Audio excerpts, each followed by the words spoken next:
Hello and welcome to this week's episode of Analysing Anfield, your tactics and analytics podcast, courtesy of the Blood Red channel. I'm Josh Williams and I'm joined by Mo Stewart. Mo, how are you keeping, mate? Not too bad, not too bad. I'd say the theme of this week has been reset and rebuild without having the big shadow of a Liverpool game over my shoulder, been able to do things a little bit more relaxed. And yeah, I think I benefited from it.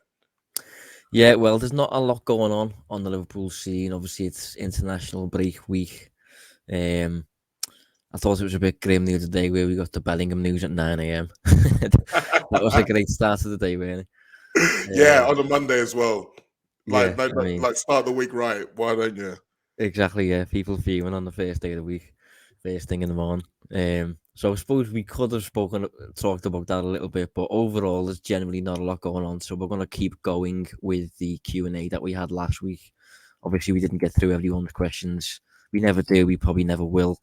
But this week we're going to have a go anyway. So Mo, I'll let you make a start from wherever you left off last week. Okay, well, there's one that kind of came in late that I almost tackled, but I want to go at now. And again, it's a little bit of a slight change from the normal conversation. Any centre backs you like for the summer, which is asked by Daniel Salisbury. Now, Vardiol at RB Leipzig seems to be the man who most people are interested in. I think from a Liverpool perspective, it makes sense that we're looking at guys who play on the left side or who are suited to the left side. We've spoken previously that eventually Virgil is going to have to go, but we're going to need someone eventually to be able to partner Kanate on that side. And I think someone who can do both, but is mainly suited to the left is someone who we should be looking for.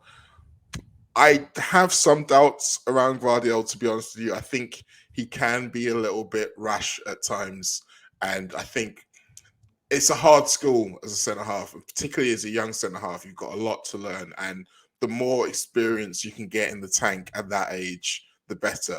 So my option would be Alessandro Bastoni playing at Inter Milan. Now, Inter do often play as a back three, which would obviously be a difference to what we do. But I do think that he has the versatility to be able to do it. The other thing I like about him is his ability to bring the ball out of the defense. He could very much be a replacement for what we get from Joel Matip, which is such a crucial part of our Arsenal when he's in the game and he's firing. I think it's one of those things. If we can look to replace it, we should do. There's always the question with Italian players of would they come and etc. etc. I think Bastoni is one of the few who's openly expressed an interest in coming to England.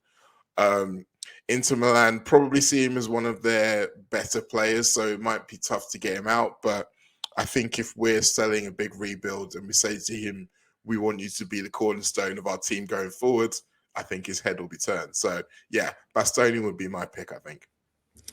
Yeah, it's a good shout. I think one of the interesting things about Liverpool's centre back department at the minute is obviously Matip is probably going either this summer, potentially getting sold, or next summer when his contract expires.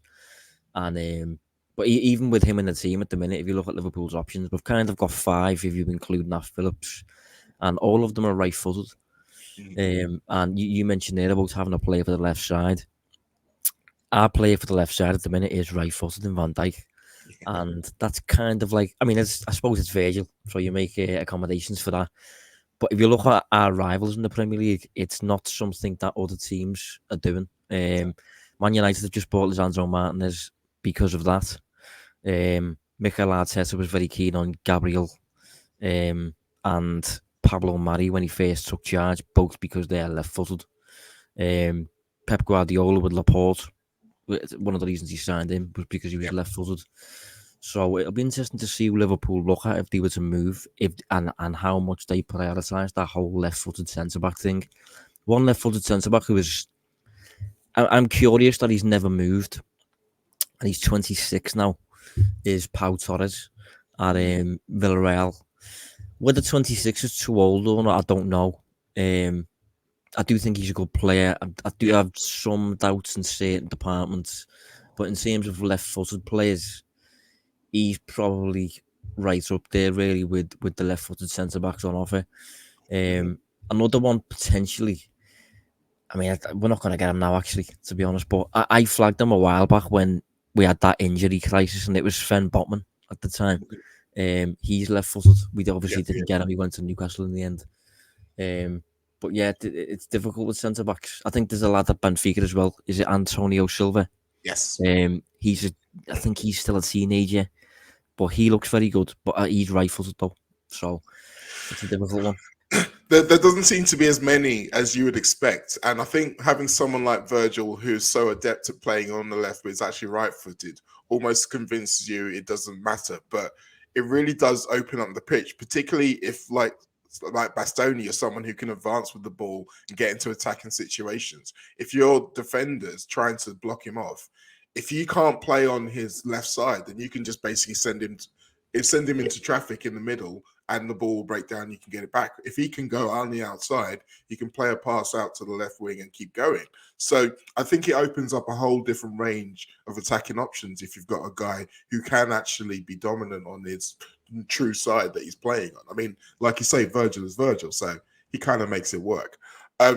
About Pau Torres, what I would say, I think he's another one of those guys who's kind of come into his own a bit late, which is why he's probably still at Villarreal. Also, I do think he's quite loyal. I think it's his kind of hometown club. So their price to him, the value to him of him to Villarreal is high, and it's been higher than the value of the clubs who have probably been interested. And all those things probably combined to mean he's still there. Yeah, so I've got a question. I think there's a few questions on this, but funnily enough, the two most recent that we've had, these were sent in both 2 days ago. One from Joe Mitchell, one from Ben Marshall, and they're both basically the same question. They're both basically saying, Trent, midfield isn't very good. Why isn't Trent getting used in midfield? Can he be used in midfield? Should he be used in midfield? Kind of thing. It's an interesting question. This one, it's like an ongoing debate, isn't it? I think regardless of whether you play in midfield or you play as a right back, you still have to put a foot in, and you still have to defend, and you still have to regain the ball. And you could really argue that Liverpool's centre mids are more responsible, more expected to put a foot in and regain the ball and offer control and things like that than the right back. If Liverpool are going to adopt that kind of safety net midfield, which we've had success with in the past, Trent is the polar opposite of that. He's a high risk, high reward passer, and he tries things sometimes too much. But because he tries things too much, if he was trying things from a right-sided midfield role, and he had a Joe Gomez fullback behind him, maybe we'd get done less on the break, on the transition, in those spaces that Trent has left vacant because he's moved into the final third. So, yeah, I don't really know. Maybe we are getting to a point where he needs to be tested there, just as a thing. Just to shut people up, just to say once and for all. But I feel like he's done that a couple of times. There was that one game a few years ago now, away at Chelsea, where he played in midfield, and it didn't really go that well. And obviously, England, Gareth Southgate tried it for England, but I feel like that was very much just to shut people up because they didn't really look like they had a plan for what he was going to do there. For me, this debate will go on and on until it happens or doesn't happen. Or Trent himself comes out and says, I don't want to do it, because that's the only way it's really going to be ended. I look at him and I look at what he's great at and I look at what he's not great at. And I, like you, think that the negative side to his game would be exacerbated and more damaging in a central midfield role. Central midfield, particularly. I think the thing that we look at with him, sometimes concentration's an issue. Sometimes he loses a man like the back post, so someone comes in. He hasn't always got great vision of everything around him. That is kind of mitigated against by him playing as a right back and having the touchline as his kind of tag team defender. So he can always kind of show him that side. If you're playing centrally, you've got to look over both shoulders at all times. I feel like that would be an issue for him. I think you look at what we were saying before, tackling, yes, he does have good percentage in terms of tackling, but volume is not as high. Volume would be massively increased if he was playing a central midfield role. I also think Liverpool are going to want to be able to do the double pivot, but then also have the ability to play a 4-3-3 as well and have guys who can switch between both. I can understand why people would say Trent could play a double pivot when we're building up play, attacking when we've got the ball. He's in that position a lot. I think, though, when the ball breaks and we lose it, he has to go to the right side. I think the issues that we see with him not tracking back occasionally, put that in the center, it's a lot worse. I think if you're going to play him in midfield, then a right-sided attacker, a right-sided 8, maybe even, that's something that he could build into, perhaps. I mean, to be honest, I think that's all he could do. I don't think he could play as a 6. No chance. And I don't think he could play as a 2 either.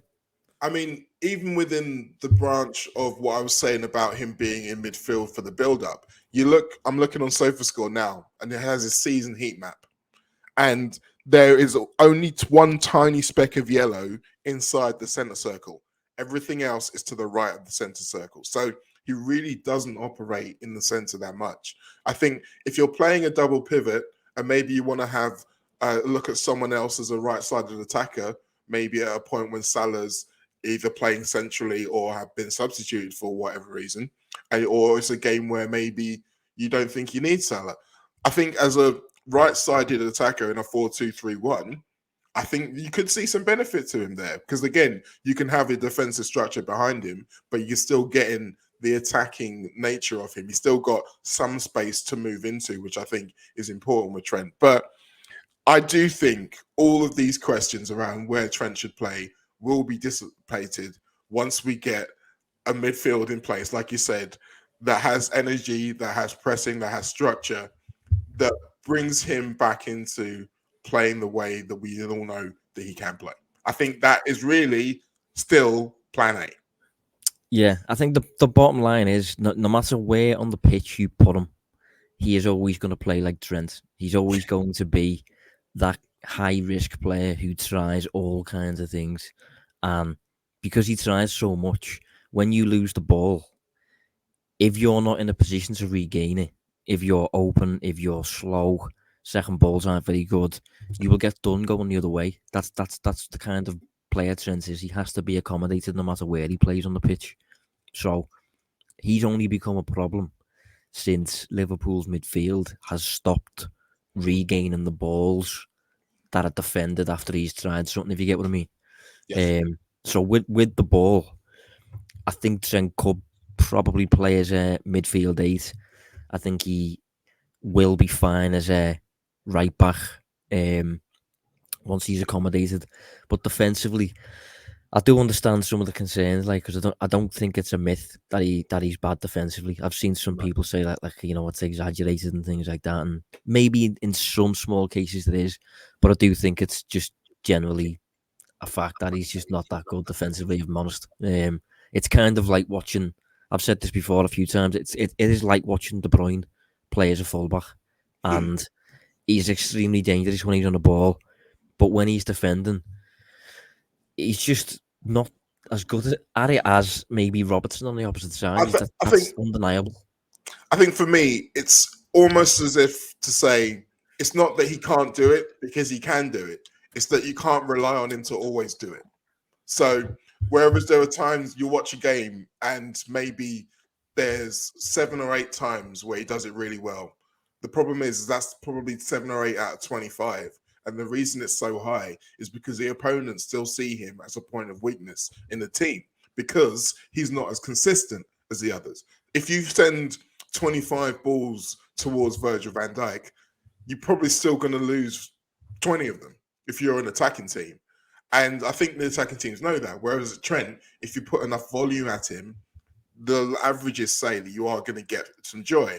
And it's that consistency of always being able to trust him to be at his defensive peak. And like we were saying before, concentration plays into that. It's something where teams see that maybe that if he's too preoccupied with his attacking job, that he might lose some of his focus. And that's why it's almost as if when the counterattack's on, they first go there because that's at the point where he's most vulnerable. So all of these things feed into it. And from a perspective of Klopp, it must be frustrating because it's like, I know you can do the job of defending. I've seen you defend well. And he can put together like a long clips of all the times he does it well. But it's like, I want this all the time. Give it to me all the time. You're an elite footballer. I need it all the time. And whether he can do that, that is going to be the key to whether he stays there long term, I think. Yeah, I think that it seems to be like the defensive intensity that he seems to be lacking. And if you haven't got the intensity as a fullback, you're not going to do any better if you haven't got the intensity as a midfielder. You're not getting away with it. You're not getting covered if you're centre mid. You've still got to exhibit that same degree of intensity that you previously did. So it's a complex question, and it's one that maybe I should say as well. Felix Tan also put in this question, so I just wanted to give him a shout out there. But it's a complex question. It's one that maybe maybe if we get to like the last 5 games of the season and we're out of the Champions League running and we don't really have much to play for, maybe you experiment then. But I still think I don't know. The Klopp knows him better than all of us, doesn't he? But we'll have to move on anyway. We'll spend about 15 minutes on one question. Who's next, mate? Well, the next question, you mentioned Klopp, and the next one has him in mind, comes from Mike Arroyo. And he said, what are the top 3 underperforming and overperforming signings we've had in the Klopp era? Now, I think the overperforming is probably still easiest rather than underperforming, because even though there's been more of them, I think there's 2 outstanding candidates, and then you could put a lot of people in for the third. So my number 1 overperforming Klopp signing, unsurprisingly, is Mo Salah, because he is not only much better than what we thought we were getting, but he's a completely different player than what most of us thought we were getting. And a lot of that is down to the way that we've used him, the way that we've motivated him, the way that he's kind of come in with his own motivation. But a lot of that was we just didn't really recognize how good he was and what he's been able to do for this team and where he's taken us to. It's obvious. Number 2, equally obvious, Andy Robertson. Yeah, they both came to mind for me, to be honest. Exactly. It's like they really are the top 2 and clear. Not just because of the fact that he was only 8 million quid, the fact that he came from a team that had been relegated, and it wasn't really like most people were talking about him during the season. There were occasional times where he'd get mentioned in dispatches, but it wasn't like there was a big race of people to kind of get him before he goes down. Klopp saw something that not a lot of other people did. And if you look back through Andy Robertson's career, very few people had to that point. But look at what he got out of him. Look at what he did since then. And yeah, it's undeniable that he's been superb.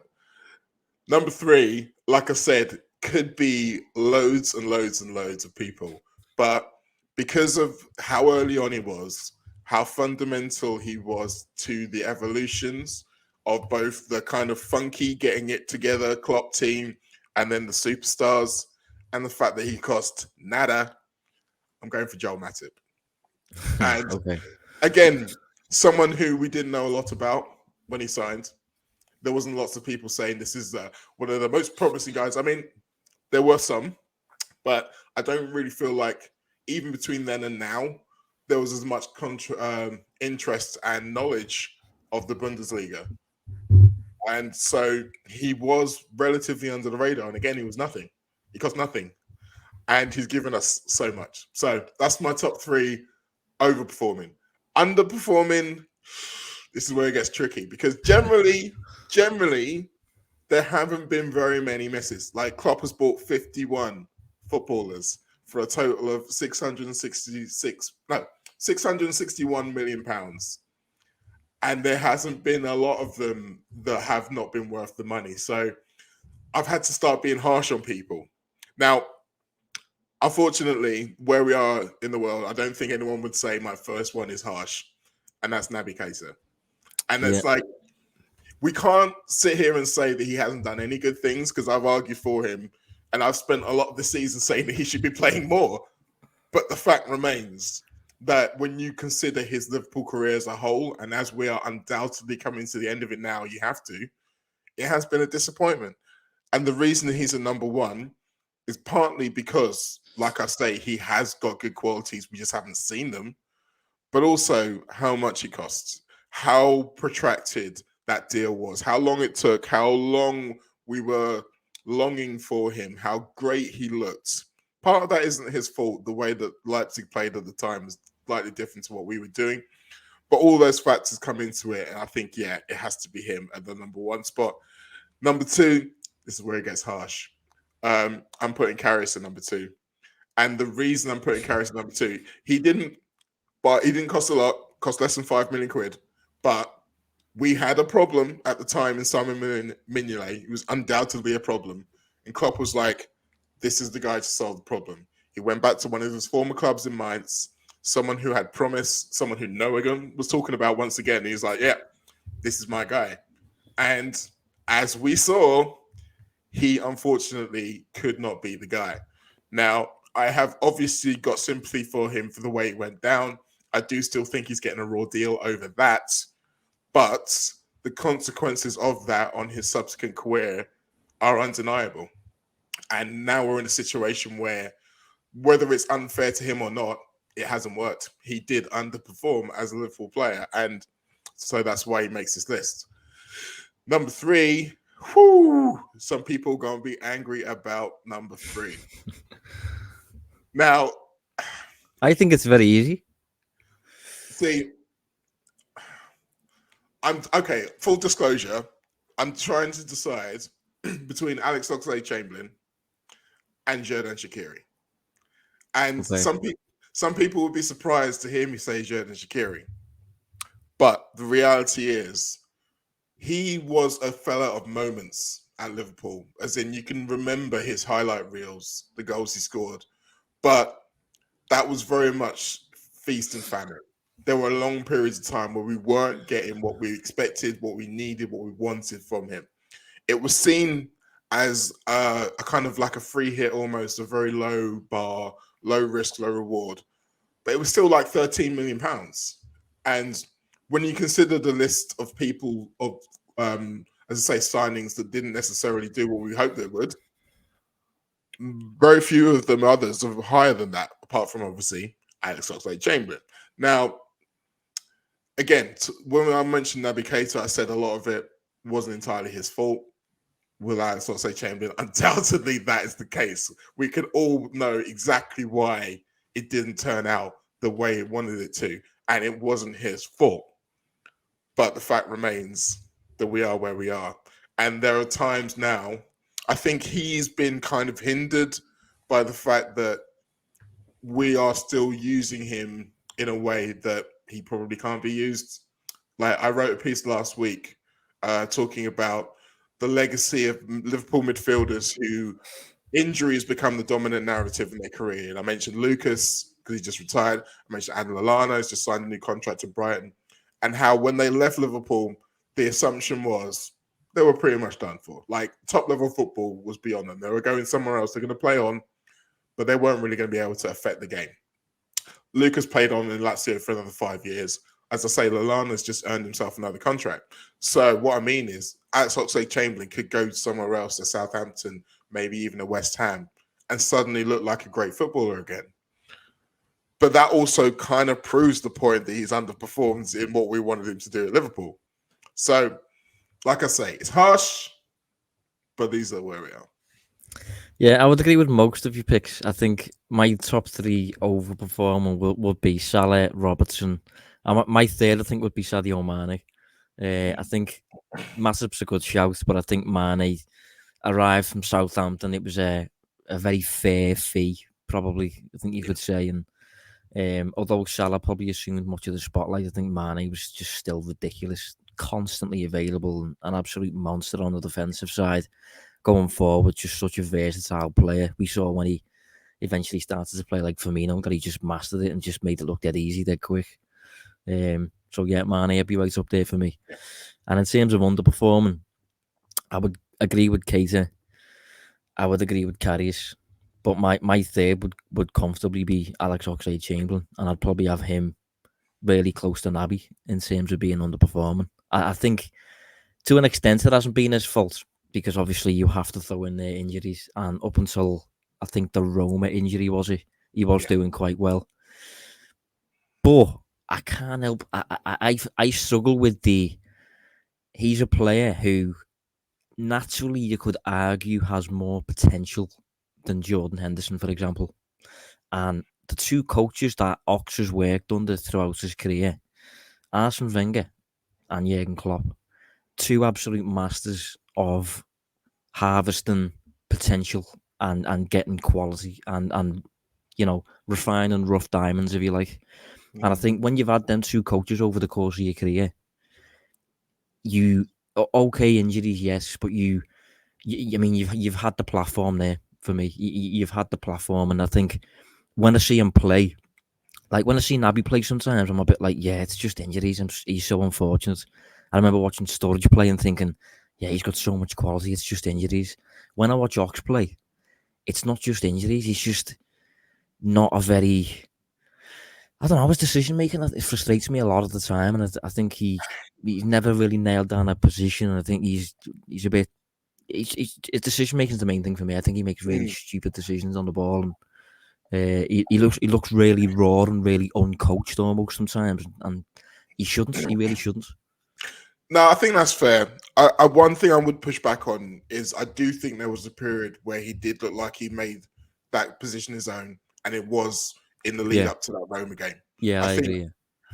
I think the world looks very different for him, and maybe even for us without that injury. But I think after that point, part of the problem was he knew he couldn't play centre mid the way he could before. It just wasn't his role anymore. And to have to make that decision so early on, having basically spent his whole career up to that point wanting to be that, finally like making the move away from Arsenal, principally because he wanted to be that and not a wing back as he was playing at Arsenal, taking that big risk away from, like you say, such a great coach as Wenger, to come to Liverpool to prove that he could do that job. And then he got there, and then it had gone almost as quickly as he got there. So I have some sympathy for him as well, because that would have made a difference. But you're right. The Oxlade-Chamberlain that we've had for pretty much since the league winning season, because that league winning season, he was still very effective. From that point onwards, he hasn't been effective in a way that I would say I would have got rid of him before now. I mean, when he leaves, he's still gonna say thank you for what he's done. I'm still gonna happily remember the highlights, but there's gonna be a what if. I still hope he goes to West Ham and does well. I really do. Yeah, I hope he does well as well. I hope he does well myself, but I just feel like it is very much what could have been if he'd have maximised what he had, and if he didn't have injuries, maybe he would have. But I don't know, part of me doubts a little bit. I've got a question from Lee Connor, and he asks: Besetic, Bellingham, Mount. Is this potential midfield good enough to get us challenging for titles again? I would take Palhinha for his instant impact, good age, and defensive work, with Besetic playing a bit part role. So, I'm a big fan of Palhinha. I think he's very, very good. I think he's an absolute ball winner in the middle of the park, and there's numbers suggest that this season as well. I think he's very well suited to what we've suffered from this season. But he's now 27. He's going to be 28 very soon. Let's not get started on that meme. But he's nearly 28 anyway. And he's just signed for Fulham in last summer. So he's got a contract until 2027. So you'd be paying a lot of money there for a 28-year-old, really. Which I don't think is ideal. I don't think Besetic. I think Besetic is definitely going to be involved moving forward. But I agree, we need to find a way of allowing him to play a bit part role, really. I don't think he should be starting in a title-charging team or anything like that. So, rather than Besetic playing every week, I would rather that be probably Fabinho, providing he can get anywhere close to what he used to be. And And if he can, if you're asking me a midfield of Fabinho, Bellingham, and Mount, I would say it is, yeah. And I think if you were to say to me this summer, I've had this talk with my mates a few times actually, and if this summer Liverpool, the only midfielders Liverpool signed were Bellingham and Mount, would I be happy? And I think I really would, yeah. I think I would. I would have small concerns about whether Fabinho can still do it, because if he can't, we are a bit light at the 6. But Bellingham is literally generational and can literally do it all. And Mount would really, really help with the kind of restoration of the Klopp high press that we've kind of lost this season. He's a naturally like that. He's like Lallana in that sense. He's just a natural presser and really works against the ball like a dog. So I think if we was to have Mount and Bellingham as our 2 8s with a capable Fabinho behind and a front 3 that is a bit more ingrained into like Klopp's ways and how to press and how to do certain things, I think we can get back to what we were. So my answer in a way is yes, I think it would be, but I would want it to be a case of Besetic isn't playing every single week. Yeah, not yet. I agree with that, and I think you're right in as much as having Bellingham would allow that to happen, because I do think when we're judging Fabinho, we're judging by the fact that he's now being asked to do more than he was before because the players around him are doing less. That's just simply a fact of wear and tear. So if you go back to a situation where the players around him can and will do more and he's having to do less, he should be able to keep his level high. It's just a case of probably reps and fitness. I'm like you. I would still prefer to have another 6-ish, another 6 option in there. And I do think that Besetic needs to be able to find a level where he's not being asked to do too much. I saw this question. I thought, I hope you do ask it, because this is one area. What I wouldn't say we have disagreement on, but I saw the piece you wrote about Paulinho, in which we were talking about age. And I do think personally, the age is a bit of a red herring, because yes, he will be 28 by the time next season starts, but he was very much a late developer at Sporting. I mean, he wasn't first choice throughout most of his career. He went out on loan to Braga for 2 seasons. Yeah. So if you compare him to most 28-year-old midfielders, he's actually played a lot less games. So, for example, like Bruno Fernandes has played over 500 games for club and country. Fabinho, I think is 471 now. Paulinho, 256. That's a considerably amount less. So essentially what it means is that he hasn't got that wear and tear in him. And even though he is 28, in terms of where he is in terms of his peak, he's at the beginning. So it's almost like he's 23, 24. So if you're telling me we sign him on maybe a 3-year deal with an option for a 4th year, I think you get 3 good years out of him. I think maybe if you want to sell him in the 3rd year and still maintain some value, you probably still can. So I don't think it's as much of an issue. I also think the other thing with Paulinho, and this might seem quite glib, but I think it will be important if it happens. Manchester United are definitely going to try and buy him, because he is absolutely the answer to their what happens when Casemiro drops question. And you can already see it coming. So if we don't buy him and they do, I think it makes our team worse just by proxy, because they're better. But I mean, I am slightly joking when I say that. That's not really a reason to buy him, but it is something that we would probably see happen if we don't.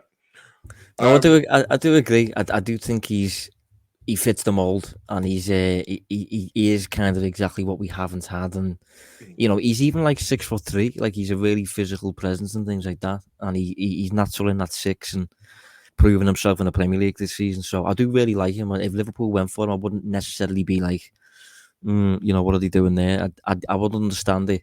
It's just if he was 2 years younger, I would get it a bit more. But yeah, you are right that his minutes accumulation over the course of his career, it probably do paint more of a picture of like a 24-year-old, to be honest, or something like that. Yeah.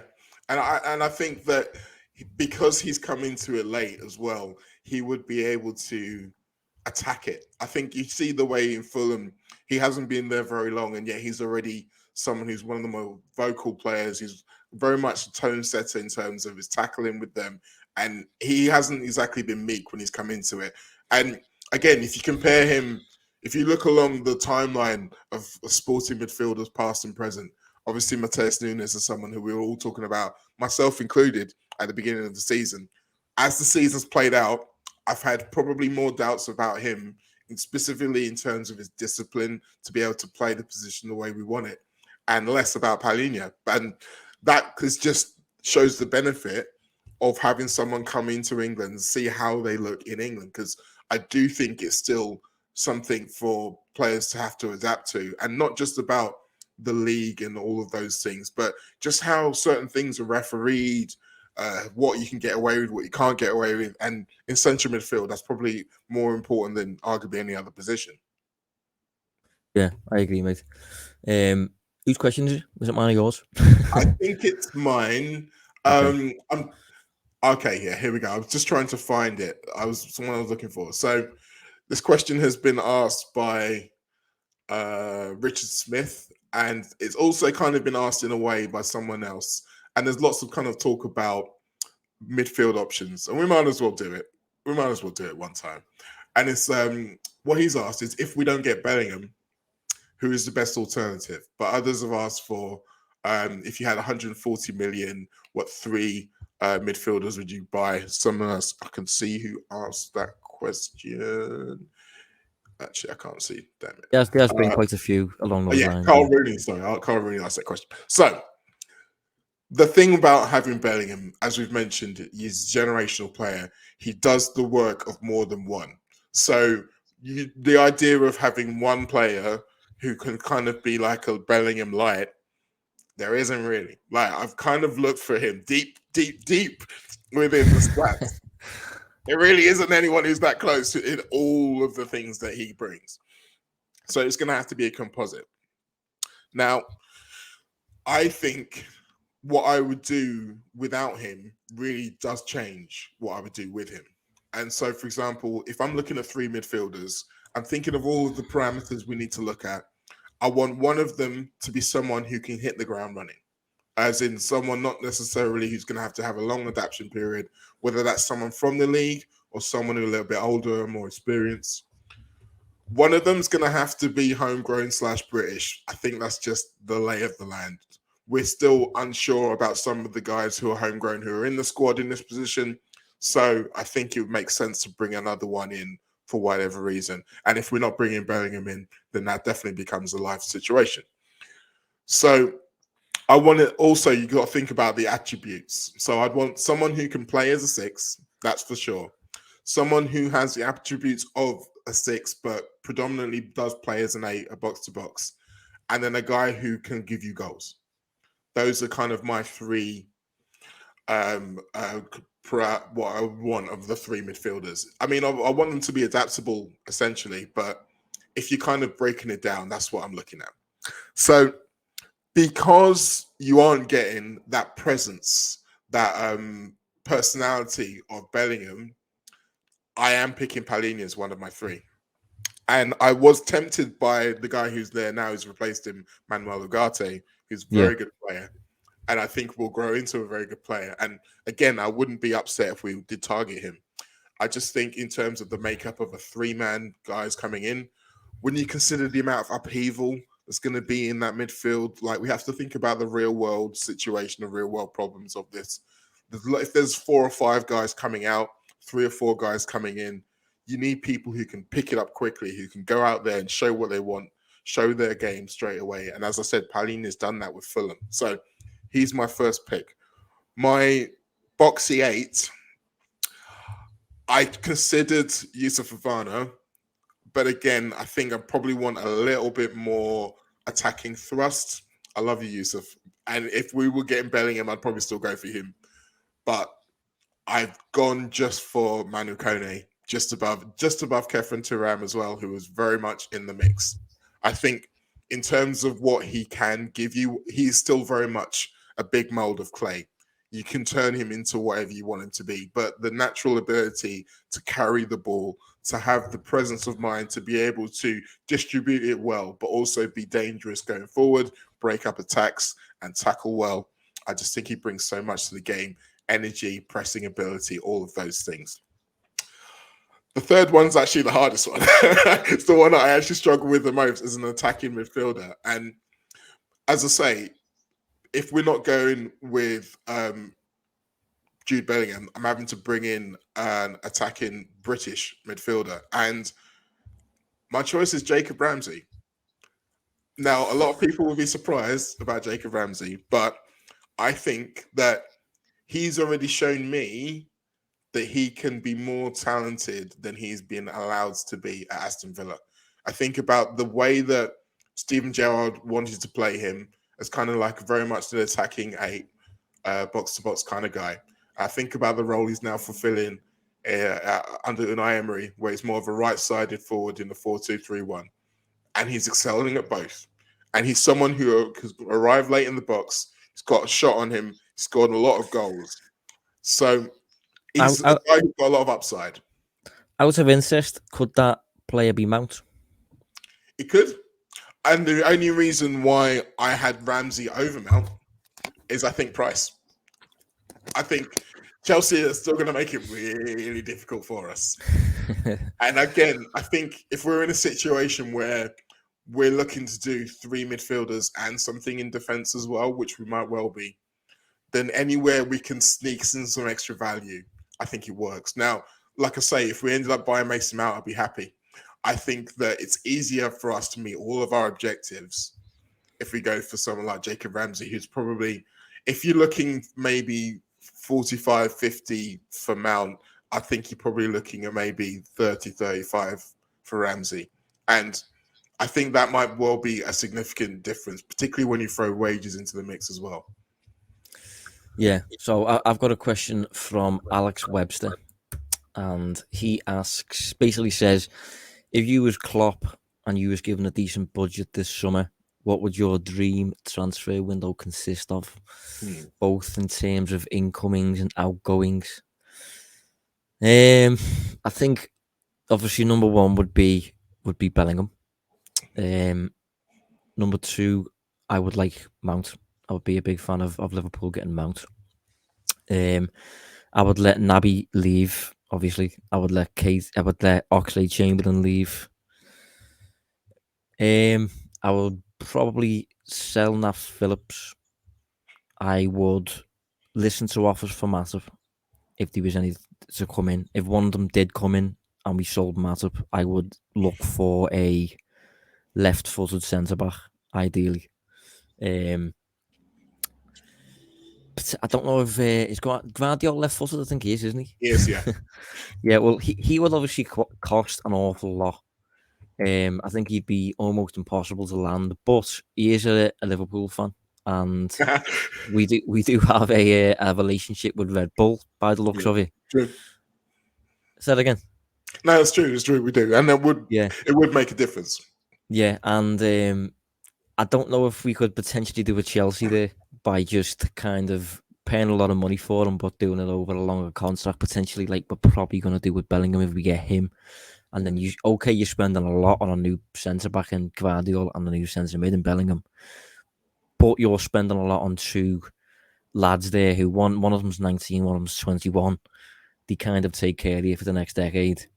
So I can't see us doing both, to be honest. But we're talking dream transfer window here. So,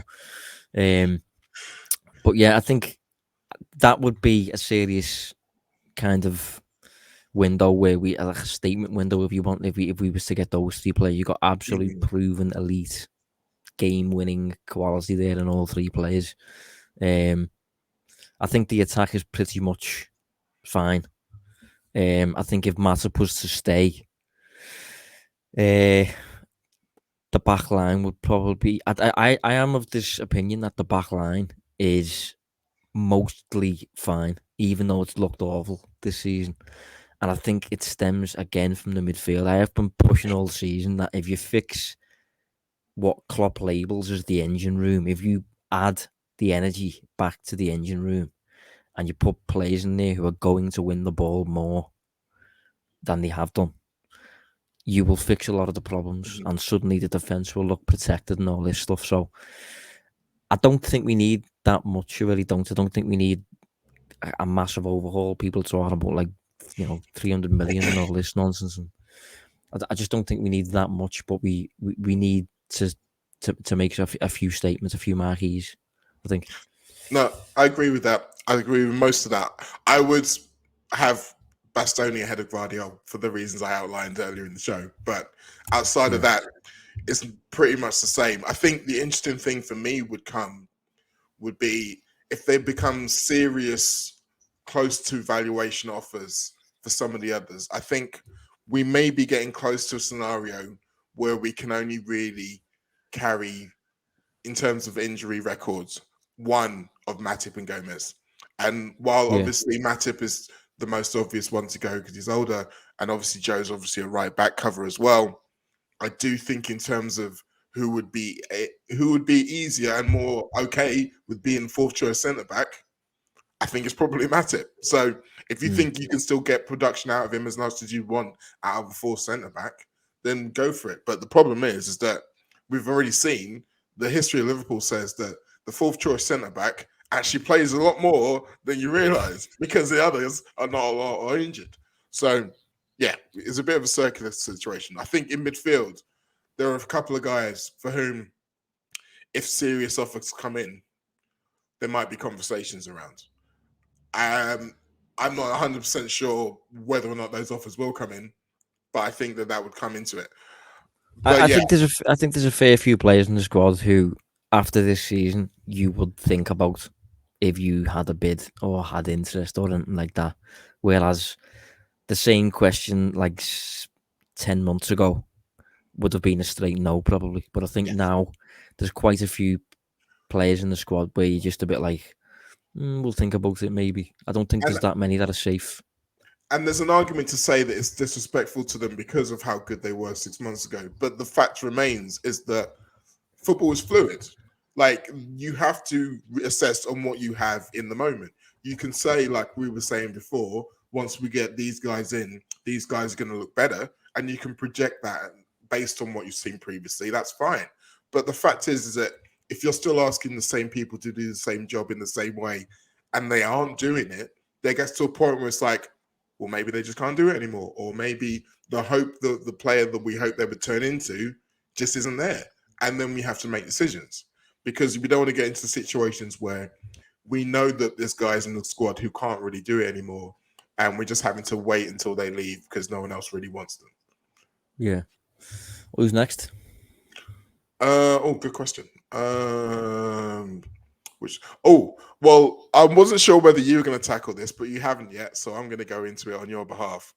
On a recent episode, Josh dismissed Man United's quadruple chase because of the Europa League.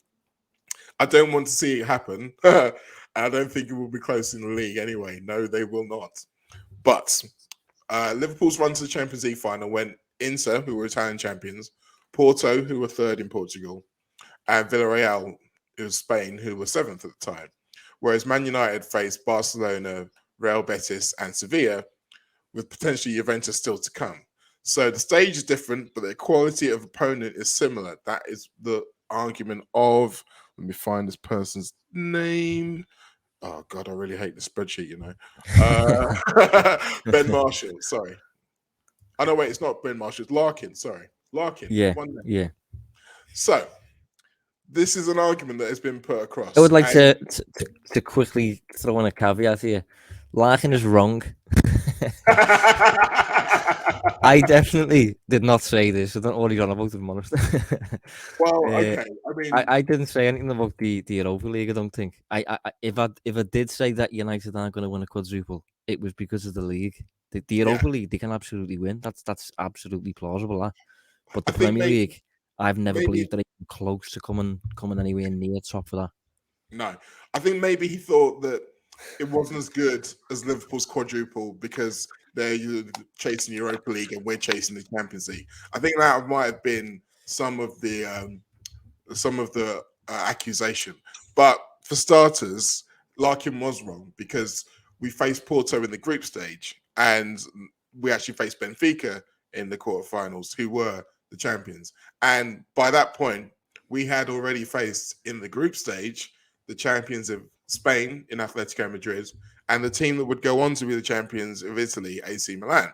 Whereas Manchester United faced Real Sociedad, who admittedly are in the Champions League places right now for Spain, but also Sheriff Tiraspol of Moldova and Omonia Nicosia. So when you're talking about comparison of quality over the course of all the teams played in the competition in those years, then yes, Liverpool's are significantly higher, even if Man United draw Juventus. Yeah. To be honest, I've just reread the question and I actually see where he's coming from actually, because I think he's kind of saying, rather than me, I'm dismissing Man United's quadruple as in it's not much of a quadruple. I think that's what he means, rather than me dismissing it as in they won't win one. Because my biggest doubt regarding them winning the quadruple was the Premier League, because they were just never anywhere near close for me. So I see what you mean. Truce. So I've got two questions. We'll end on this, I think. I've got two questions from. One is from Inter Alia, and the other one is from David Williams, and both of them are basically along the lines of Liverpool having an attitude problem and lack of character. Our heads go down if we concede. Things like that, basically, when we play the bottom sides in the division in particular and stuff. So I think I agree that it looks like a thing because it's something that's kind of bothered me in certain moments. It has looked like players are just kind of fed up or tired of losing or want to get out of there or whatever. And it is frustrating to watch, especially as a supporter, because you know that if you was on the pitch, you'd be absolutely killing yourself in attempts to win the ball. But I think generally this kind of thing just stems from consistency and feeling like a unified, good team on the pitch. And I think a good example of that is Manchester United.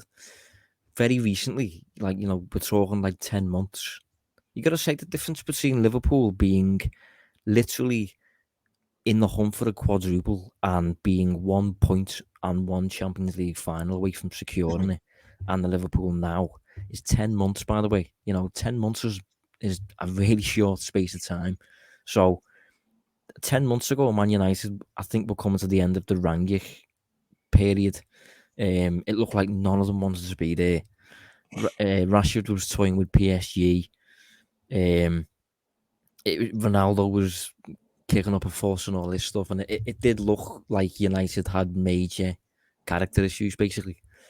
But all it kind of takes is a few changes to the squad, but mainly good performances on the pitch. The mentality stuff stems from like the good performances. The good performances, particularly defensively, usually are kind of the platform from which you then build confidence and morale and togetherness and things like that. So I do think Liverpool have been found wanting a little bit when it comes to that attitude, particularly as the season has gone on.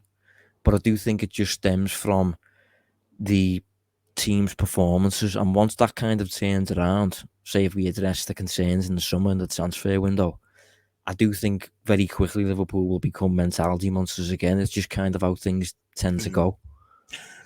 Yeah, I do think that's true. I think the to a certain extent, I think the evidence of what you're saying about Manchester United is what happens when those performances went, namely when they got pumped 7-0 by Liverpool. Yeah, like suddenly all of that great mentality just dissipated and they all started, doing what they were doing. So it can be that fragile and it can be that reliant on results. The other thing that I notice, and I think that as playing a big part, is freshness. And I don't just mean freshness in terms of fitness, but I mean freshness in terms of zest, in terms of motivation. Like I've literally this afternoon or this morning been watching the documentary about this guy, Bill Russell, one of the greatest NBA players of all time. Someone who won 8 championships in a row with the Boston Celtics and then became the coach. And then he lost one year and then he went back and won it the next year. And he was literally in the middle of a game, in the middle of a timeout, and he suddenly realized, like, I don't have it in me. I don't have it in me anymore. I don't care as much as I should do. And once you have that feeling, it never goes. And that comes from wear and tear of having to be the best. Like, he came into the league, won the championship in his first year. Like, there was only 2 years in his career where he didn't win the title. All that time, 13 years, it was about, we're going to win. We have to win. We have to be the best. All that time. And it gets too much. And I think that there's a lot of guys in that dressing room at the moment for whom in the past, when bad performances were bad or people weren't meeting standards, they were able to give everyone a rocket because everyone understood where it was coming from, and everyone could look at that guy and say, look, he's been leading us to where we want to be. We know that, and so we can follow him. After a time, it gets harder and it gets harder and it gets harder. And also, when the guys who are there shouting and screaming at you aren't putting in the performances themselves, then it gets to a point of, well, why am I listening to you? You're just as bad. You're worse. And all of those things start to come in. I look at the teams at the moment who are on the up. Arsenal, Newcastle, Brighton. They're all at the beginning of their nucleus as teams. They're all at the beginning of their journey. They're loving it. They can't believe that they're able to do this. You see it from Arsenal. 2-0 down against Brighton at home, an hour gone. All of the headlines would have been flashing through their eyes. They just kept playing. Won it with the last kick of the game. Newcastle and Nottingham Forest didn't really play that well. Went behind. We've all seen what Forest are like when they're up, when they're at home. Came back, found a way to win. Able to go that extra yard. Brighton, they've only lost one game in this calendar year. They are consistently able to meet the challenges set to them. They're in the FA Cup semi-final, and they're probably going to get into Europe next season from another method through the league. All these teams are still just believing in each other, just finding their feet and going forward. And it's so much easier to ride the bumps when you're at that stage than when you're old and jaded. Yeah, I think with some players, I am slightly concerned whether the fire has just kind of gone out. The biggest concern I have with that is Fabinho, I think. But overall, I do think that above all else, performances breed consistency and belief and mentality and things like that. So I would hope that it will come back as soon as we start playing well again. And I've said all season, I think it's a transfer window problem, this one. Yeah. And if we address it properly in the transfer window this summer, we will be back.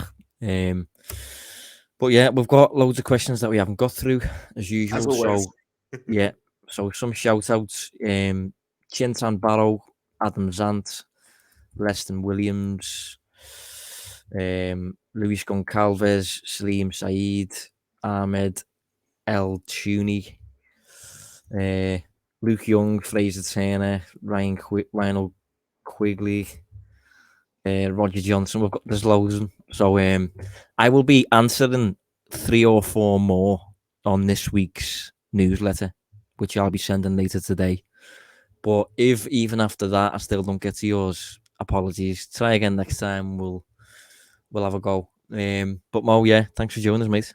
No worries. A very fun show. I hope everyone else agrees. Yeah, and we'll be back next week to talk about football. Liverpool have Manchester City, Chelsea and Arsenal, I think. So it's a huge week. Some nice matches to talk about there. So very different to this week's episode. But yeah, we'll see you then. And thanks for tuning in.